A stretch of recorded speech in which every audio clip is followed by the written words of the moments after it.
RCB कर लेते हैं बात यार। आज ना ये अच्छा सॉरी ये आज वो एक इंडिया टीवी के साथ एक पॉडकास्ट सा रिकॉर्ड किया था हमने, तो इस वजह से ऐसा है। ओके फाइन, चलो जी, लेट्स टॉक अबाउट आरसीबी का सीजन।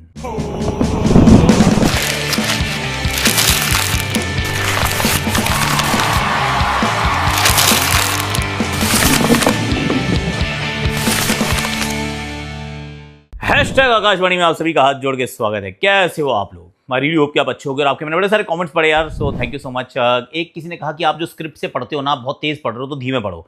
जितने अच्छा आप कमेंटेटर हो, आप उतने ही घटिया यूट्यूबर हो। मैंने कहा सॉरी यार, एक्चुअली हमारी कोई स्क्रिप्ट ही नहीं होती, we do it without the script, एकदम एक्सटेम्पोर अपना चलता है। पर अगर आप चाहते हैं कि धीरे बोलूँ तो धीरे बोल दूंगा, नो प्रॉब्लम व्हाट्सोएवर। पर मुझे ये कह रहे थे जो नई वाली जो जनरेशन है एक्चुअली 1.5 की स्पीड पर सुनने की कोशिश करती है, क्योंकि टाइम नहीं है किसी के पास यार, ऐसा मुझे बताया गया था। तो मैं थोड़ा तेज बोल देता था, पर it's okay, I will go little धीरे धीरे। आपका फीडबैक मैं फिर सुन लूंगा। दूसरा, आकाशवाणी मिनी 50,000 होने वाले अपने वहाँ पे वैसे सब्सक्राइबर्स। वो सब्सक्राइबर्स क्या होता है? सब्सक्राइबर्स। तो फिर वहीं पे भी आप आ जाइएगा, जहाँ पे ऐसे हम स्क्रॉल करके आपको वो शॉर्ट्स देखने को मिलती हैं। Okay, let's get into it straight away. RCB के हम रिव्यू की आज बात करने वाले हैं कि आरसीबी का किस प्रकार का सीजन रहा। सब जानते हैं of course, title winning season है, डिफेंडिंग चैंपियंस नहीं, अटैकिंग चैंपियंस है। पर उसके क्या क्या एक्चुअली जो सबसे बड़े बड़े पहलू थे वो क्या थे? आई गो वन बाय वन, और मैं ना थोड़े से लेस सेलिब्रेटेड, थोड़े से नॉट सो पॉपुलर लोगों की तरफ जाने वाला हूँ, फैक्टर्स की तरफ जाने वाला हूँ। सबसे पहला जो मुझे फैक्टर लगता है ना, एक्चुअली वेंकटेश अय्यर से शुरू करते हैं। मतलब ये सबसे बड़ा फैक्टर नहीं है, पर एक बहुत इंपॉर्टेंट फैक्टर है, टेल यू व्हाई। सी वेंकटेश अय्यर जब गए थे आरसीबी में, एक सवाल था कि क्यों जा रहे हैं, छोटी ऑक्शन है। अब छोटी ऑक्शन में आप क्यों जाने का प्रयास कर रहे हैं उनकी तरफ? देवदत्त पाटिकल तो ऑलरेडी हैं, जगह ही नहीं है इस टीम के अंदर, क्या बाहर बिठाओगे?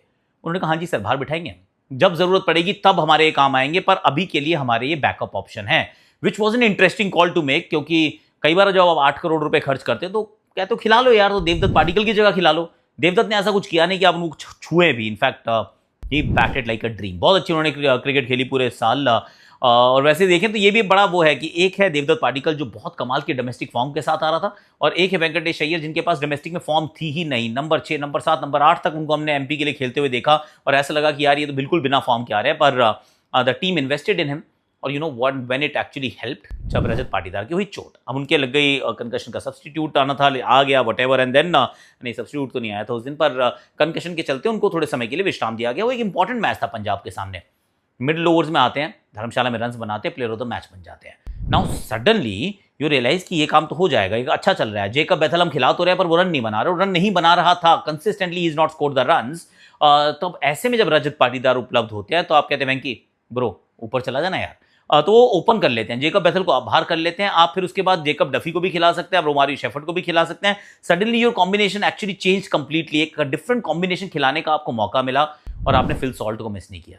I think this is the most incredible thing कि अब क्योंकि उन्होंने ओपन कर ली, ओपन करते हुए भी आप कहेंगे बड़े रन्स नहीं बनाए, पर छोटे छोटे रन्स थे जो बहुत इंपॉर्टेंट थे। जीटी के साथ जो धर्मशाला में किया, पहले ओवर में 3 चौके मारे, लिमिटेड रन्स पर इंपॉर्टेंट रन्स, क्रूशल जो स्टार्ट देनी थी। और मेरे विचार में फाइनल में जो 32 रन की पारी थी ना, आई मीन 200 के स्ट्राइक रेट पे भागे, I thought that was critical यार, क्योंकि उनके रन बनाने से क्या हुआ कि सडनली इतना आप आगे मैच में चले गए, दूसरी तरफ से कोहली मार रहे थे, पावर प्ले में मैच समाप्त हो चुका था courtesy Venkatesh Iyer.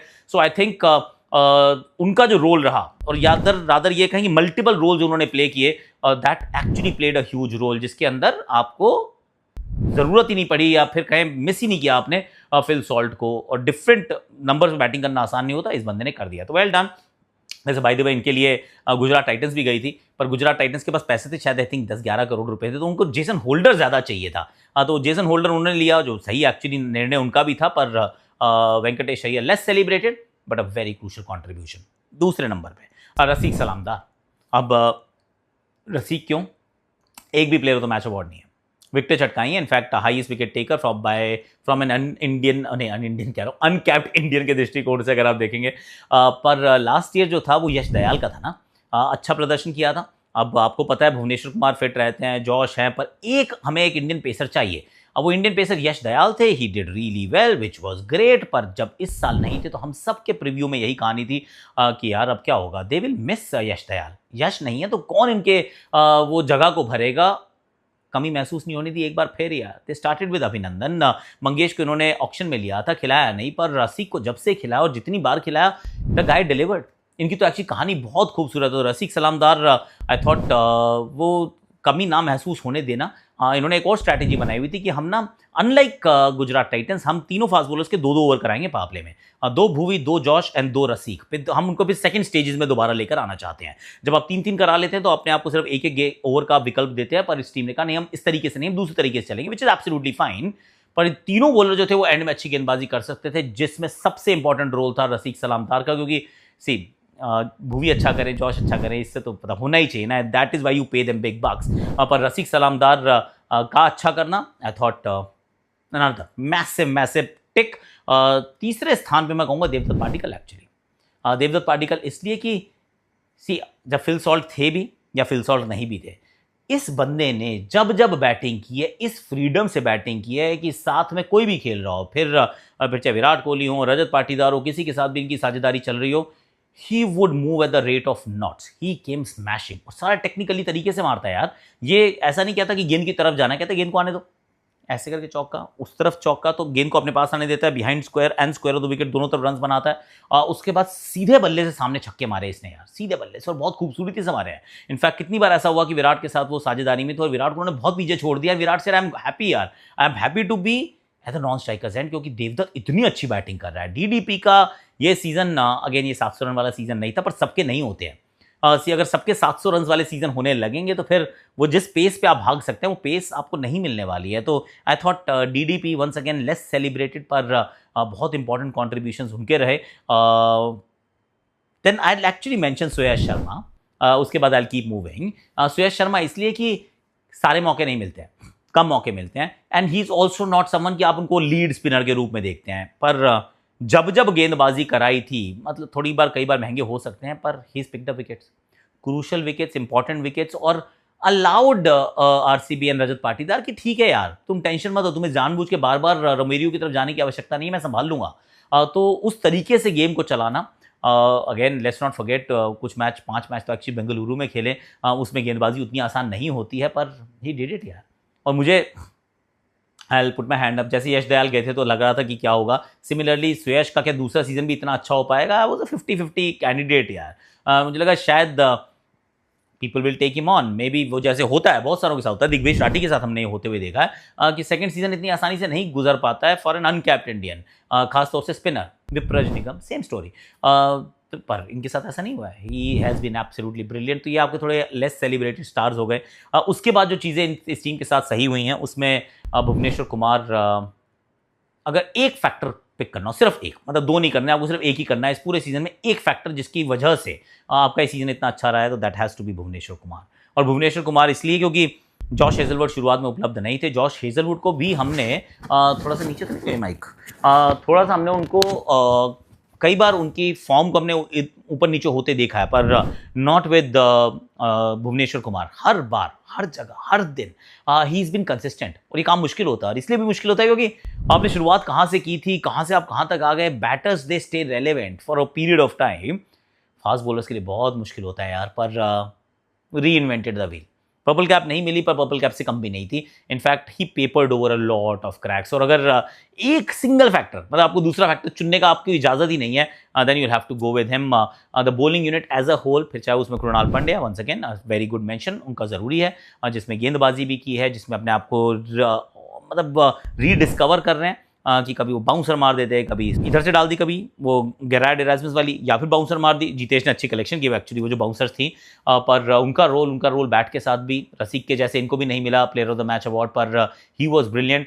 And then ये इस मतलब इतनी बड़ी ये चीज़ है कि रोमेरियो शेफर्ड ने कुछ नहीं किया इस पूरे season. He has not done anything, he didn't need to do anything. उसके बिना भी आप टीम में मतलब आप ट्रॉफी दोबारा डिफेंड कर पाए, और दिस इज इनक्रेडिबल। वो ये क्या बताता है कि ऊपर से विराट कोहली, बीच में देवदत्त पाटिकल, उसके बाद Rajat Patidar the captain, and the way he has batted, and the way Virat has batted, and the way already मैं एक बात कर चुका हूँ, इसने ना तो जितेश शर्मा के रन्स की कमी को महसूस होने दिया, ना ही रोमेरियो शेफर्ड को आपने मिस किया है। कुछ पारियां जरूर टिम डेविड ने अच्छी खेली थी, पर they just did really well as a unit. ये मतलब ये एज अ यूनिट खेले हैं, इस वजह से अच्छा है। और बॉलिंग के अंदर I think once again yes this time इन्होंने ज़रूर 7 बार 200 से ऊपर रन्स कंसीड किए, तो कोई बहुत बढ़िया इस तरीके से देखे तो बॉलिंग का वो सीजन नहीं रहा है, पर ये बात भी सच है, 5 घर में 2 रायपुर में, it's not the ideal thing. फिर आप ऑन द रोड भी रहते हैं, फाइनल भी आपको नहीं मिला है, और फिर उस दृष्टिकोण से देखते हैं तो आपको लगता है कि यार मिला जुला के काम बहुत अच्छा किया है। और अगले साल की, क्योंकि अब आप ये सोच रहे होंगे अगले साल क्या ये पहली बार फिर रिपीट, क्या 3-पीट हो सकता है, 3-पीट हो सकता है, हैट्रिक लग सकती है, क्योंकि एक बड़ी इंपॉर्टेंट एस्पेक्ट है, बड़ा ऑक्शन हो उसके बाद का जो पहला साल, अगर वो साल अच्छा हो जाए ना, तो आपकी सक्सेसफुल होने के चांसेस जो है, प्रोबेबिलिटी है, it goes up many fold. क्यों ऐसा कह रहा हूं, क्योंकि आपने एक बार सक्सेस का फॉर्मूला मिल गया, अब आप उसे उसके साथ जुड़े रहना है, आपको उसके अंदर कुछ उठा पटक नहीं करनी है, you just stay true to it, stay with it. क्योंकि अगर पहला साल अच्छा नहीं होता है तो फिर आप पिवट मारना शुरू करते हैं। जैसे ही आपने पिवट मारा छोटे ऑक्शन के अंदर, आप टीम को तो थोड़ा सा बेहतर करने की कोशिश करते हैं, पर होती नहीं है। कई बार तो बाय द टाइम वो दूसरा बड़ा ऑक्शन आता है, आपकी टीम जो है वो उसके रंग रूप, खेलने का तरीका सब कुछ बदला हुआ नजर आता है, क्योंकि वो सक्सेसफुल अगर नहीं होते तो फिर वो बदलाव, चर्निंग, इधर का उधर का, रोल्स, ये वो क्लैरिटी नहीं आती है। आरसीबी के साथ ऐसी कोई इशू नहीं है। आरसीबी ऑक्शन, बड़ा ऑक्शन, पहला सीजन आउटस्टैंडिंग, दूसरा सीजन आउटस्टैंडिंग, तीसरा सीजन भी आउटस्टैंडिंग हो सकता है। जो उसमें सिर्फ एक कैविएट जो दिखता है दूर से, अगेन बहुत दूर है, अभी हू नोज कैसा होगा, उसमें सिर्फ इंजरीज का लगता है यार, क्योंकि अभी भी मतलब इसमें तो किसी को छोड़ने लायक ही नहीं है कि आप किसी को भी नहीं छोड़ सकते। पैसे जितने हैं उतने ही आपके पास रहेंगे, फालतू पैसे मिलेंगे नहीं, पर इससे बेहतर होने के चांसेस, आपके पास पैसे नहीं होंगे, you can't become stronger from this unit, तो इसलिए इंजरीज नहीं चाहिए। Injuries is the only factor. Form भी मुझे लगता है इतने एक्सपीरियंस खिलाड़ी है ना, जीतेश का फॉर्म अगले साल खराब थोड़ी ना रहेगा, फिल सॉल्ट भी इंजर्ड थोड़ी ना रहेंगे, जेकब बैथल भी इससे बेहतर ही होके आएंगे, विराट कोहली कहीं जाने नहीं वाले हैं, DDP, Rajat Patidar, they been brilliant along with Tim David and Romario. हर साल थोड़ी ना I mean like non performing asset रहेंगे, पर ये अगले साल भी रहेंगे और ये सारे अच्छे रहेंगे। बॉलिंग के अंदर जरूर ये बात है कि इंजरी को लेकर आप थोड़ा सा, आपका दिल जरूर धड़कता है, but that's the only thing. Other than that they should once again have a very very good season, क्योंकि टीम जो है वो एकत्रित बहुत अच्छे से की है और इतना अनुभव है जिसमें बड़े मैचेस का दबाव ये आसानी से सोख लेते हैं। रजत पाटीदार की कप्तानी, I did not mention, but he was absolutely brilliant. तो उनकी कप्तानी जो थी, उसमें जो कामनेस है, उसमें जो स्टेडीनेस है, उसमें जो स्टिलनेस है and the clarity, I think once again well done. RCB great season, 3-पीट कर दो यार, you can be the first team in the history of the IPL जो एक नहीं, दो नहीं, 3 टाइटल बैक टू बैक जीते हैं। Yes, it's not going to be easy, but if anybody can do it, I mean at this point in time only you can do it. बाकी सब तो पहले तो जीते, उसके बाद दूसरी जीतेंगे, फिर तीसरी, और ये 2 ऑक्शन, बड़ी ऑक्शन के बीच में वो तो ना, एक तरफ हुआ फिर सीजन अच्छा हुआ, फिर बड़ा ऑक्शन आ गया, फिर अच्छा सीजन, ऐसे 3-पीट नहीं होते, ऐसे रिपीट भी नहीं होते। ये बात आप कोलकाता से पूछ सकते हैं, क्योंकि जैसे ही आप जीते आ गया बड़ा auction, and we know what has happened there, that is the issue that you face. पर आज के लिए भैया इतना ही है। Thank you so much for watching. और आपने बहुत सारे मैसेज किए थे, उसका मैंने जवाब पढ़ा, वो जो आप कमेंट डाल रहे थे, yes you are my family and I should keep ignoring फालतू के लोग, जो उनको इग्नोर करो जाने दो। और आप लोगों को अच्छा लगा वो द्रोणाचार्य वाला जो एग्जाम्पल था, अच्छा था एक्चुअली। दैट्स इट यार। कल कुछ बताऊंगा, मेरा मन है कुछ एक पर्सनल हैप्पीनेस को लेकर। मैसेज में याद दिला देना कि हैप्पीनेस के बारे में कुछ बताना चाहता हूँ कि व्हाट एग्जैक्टली इज़ हैप्पीनेस। जब मैं भारत के लिए खेला, फिर ड्रॉप हुआ, फिर वापस आने का प्रयास किया, उसके बीच में मैंने कहीं ढूंढी कि वो हैप्पीनेस एक्चुअली होती क्या है। कल बताता हूँ, आज लंबा हो गया थोड़ा सा video. Thank you so much for watching, love you all.